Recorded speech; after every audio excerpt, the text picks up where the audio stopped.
You know, we've been through a lot in your career. Nassourdine Imavov is on the way up the rankings. Is this the first time in your UFC stint that you felt like the veteran? Yes. I said gatekeeper as a joke early on. Yeah, I feel like the guy, like the old dog, and then there's the young guys coming up trying to, you know, prove themselves. So it's my job to send them back down and let them know, still here. You're obviously the name guy in this fight, right? You've done this. And some would say, well, the pressure's on you then. You know, Imavov's not meant to beat you. You're the one who's got the reputation. But could you see this in another way where my legacy is already cemented? So there's actually no pressure on me because whatever happens from here on out, I'm good. I'm in the Hall of Fame. Exactly. I feel, honestly, God forbid, like, if I lose my next 10 fights, it wouldn't affect my legacy. So I put pressure on myself. You know, don't get me wrong, when it's time, I'll put pressure on myself. But, you know, if he doesn't feel the pressure, good for him. But, yeah, he'll find out. In a sense, then, and I'm going based off your reaction to the DDP fight, at this point, are you more interested in performance over victory? You want to go in there and fight the best of your abilities, or is it still, I've got to win? Nah, just like I said, highlights, performance, you know, being free. Because I know when I do that, it's always victory. We've been talking a lot about your new friend with Robert Whittaker. He's looked at this fight and he said that Nassourdine's route to victory is to push you against the fence, try and get the back. Is it funny to have this old rival now throwing you tips and telling you, Izzy, this is what you've got to avoid? How's it, you know? No, it's cool. I like it because who better to know, you know, my style than someone I've already fought multiple times. And, yeah, I love it, eh? We talk about MMA as being one of these like rapidly evolving sports, right? And now here you are, you're the veteran, you're fighting the younger guy in Nassourdine. But do you see anything in his game that's like, oh, this is a potential evolution that I haven't fought before? Or do you look at him and think, no, I think I've got this covered? I'll find out. From what I see so far, there's nothing that he brings that I haven't seen before. I think his best attribute is his speed. Yeah, his speed, his counters. But I've seen that before. And again, it's up to him to show me something I haven't seen before. First of all, I'm sorry for my English. Yeah. He was training with Robert Whittaker, and maybe you or Robert understand right now have to beat Khamzat Chimaev because his wrestling is so deep. Yeah, he's really good. When he fought Rob and he beat Rob, that was one that made me go. Well, when he fought Gilbert Burns was the one I had respect for him. I was like, okay, he's got that dog in him. He can fight. He can dig deep, and he can still swing. But then when he fought Rob and beat him the way he did, it made me take a notice. Like, okay, you gotta be careful with this guy. Watch out for this guy. And yeah. We are live, and a lot of followers from Russia asked you, do you wanna change your division and go to light heavyweight? No, try to. I've always said that was a side mission. So middleweight's my weight class, and it's kind of boring without me. So it's time to get back in there and make it fun again. And your prediction about Ankalaev and Pereira fight? Poatan, Shama. Hey, Izzy. Hey, man, how are you doing? I'm very well. We all people love in the documentary movies and in the books, like these stories when the hero comes back from the defeat and proves to the whole world that he is so special. You already proved in the fight with Poatan that you are so special, and what you feel in front of this important fight for you? This is an important fight for me, but it's for me. Like I said to Oscar before, I could lose my next 10 fights and it wouldn't, you know, dim my history or anything. But this fight is important for me, not for anyone else. I'm doing this to prove to myself, you know, I'm still involved in this game. I'm still getting better, and I'm still very dangerous. So, yeah, I'm doing this one for me.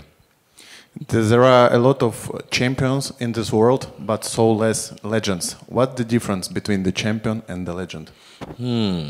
That's a good question. That is a good question, man. Hold up, give me a second. That's a good question. What's the difference between a champion and a legend? Like, people throw legend around all the time.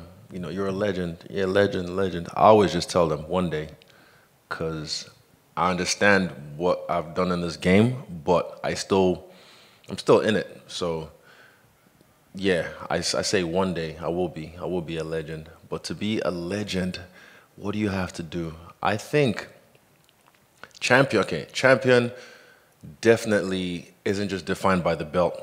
You know, there's guys in this game that I consider them champions, and they've never held a belt. But a champion is defined by character in and out of the octagon, in and out of the cage, the way they fight, the way they carry themselves. It doesn't have to be some fake bullshit, fake humble, like, oh, you know, holier than thou, role model. Nah, I'm talking like someone who's real, someone who keeps it real. A champion.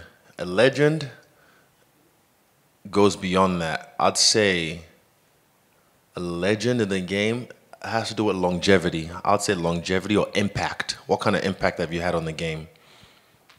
Yeah. And a champion, I'd say, is just how you carry yourself in and out of the cage. And a legend is the kind of impact, long-lasting impact you've had on the game. Thanks for that question. That was a good one. And the last question for me, champ. Where is the more difficult to get the victory? In the cage or in the life? Ooh, that's a good one. This guy, I like your question so far. In life, I have a lot of victories in life, a lot of defeats in life. What's more, I can get a win in life if I need to. There's many easy wins you can get in life. But the meaningful ones, the ones that really mean something, they kind of come out of nowhere. They surprise you. I'd say it's easier to get a victory in the cage because that's something I can control. There's a lot of variables in life that I can't control, so sometimes I take L's in life. And we are waiting your another outstanding comeback, sir. Thank you. Shukran. Good luck. Israel, over here. Your opponent is French, but he's originally from Dagestan. You already fought a Dagestani guy in the beginning of your pro MMA career. So the question is, you probably know that your opponent has a Dagestani wrestling threat, you know? What would be your response for that? I'll wrestle. Out-wrestle him. Yeah. That's good. I can wrestle too. That's why I became champion of the world. You can't just be a kickboxer. If not, every boxer or kickboxer will come in here and become champion of the UFC. So yeah, I just make it look like I can't wrestle, but I can. Izzy, I'm intrigued. You mentioned a moment ago that this win on Saturday would be for yourself. Mm-hmm. Where would you rank this in comparison to your many title victories in the past?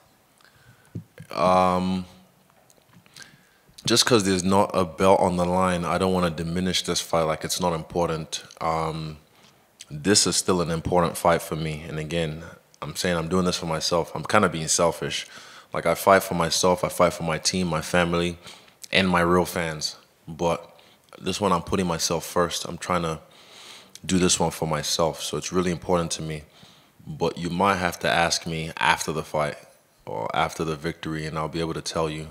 But it's an important fight. I'm not looking past Imavov. I've not thought of anything past Imavov or set anything up. I just want to get this done and get the victory. And what are you kind of chasing at the moment? I know you talk about greatness and legacy a lot. Is it becoming a 3-time champion? And if so, would you put yourself in the picture for the greatest? If so, if you get that status? I'm not really chasing anything. I don't really need anything. You know, I'm just doing what I want. I want to keep fighting at a high level because I'm really good at it, and I get paid really well to do it. And again, the belt, always spins the block. It always comes back around. Just doing what you do, go in there, win, and it happens. But yeah, I don't really need anything. I'll just doing what I love. Out of interest, who's in your MMA Mount Rushmore?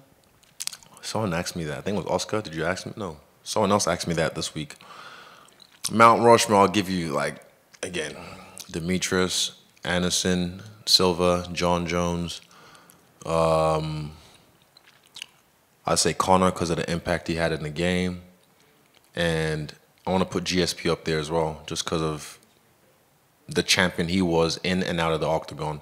But again, that can switch. I had Chuck Liddell in there yesterday because of the impact he had in the game as a fighter. But yeah, you know, it's all hearsay. I think that a lot of questions will be shocked when they saw this conference because you didn't mention Khabib Nurmagomedov in your top 5. Habib, Can he's you one of the explain? greatest. Yeah, of course. Like I said, yesterday I mentioned Chuck Liddell. You know, Habib's another guy who's one of the greatest of all time. He's never lost in the game. He's a guy, even now as a coach, fucking unreal. And I've heard he's crazy in the gym. And Dana White's popular question, famous question, who is the number 1 pound for pound right now, John Jones or Islam Makhachev? Sorry, Dana. Fuck.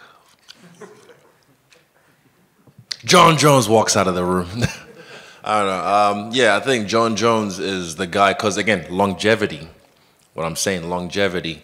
Staying on top for this long. I had a long reign as a champ, you know, and he's done it now in 2 weight classes. So it'd be hard to deny him as the greatest of all time. But yeah, ask Dana. Dana will tell you.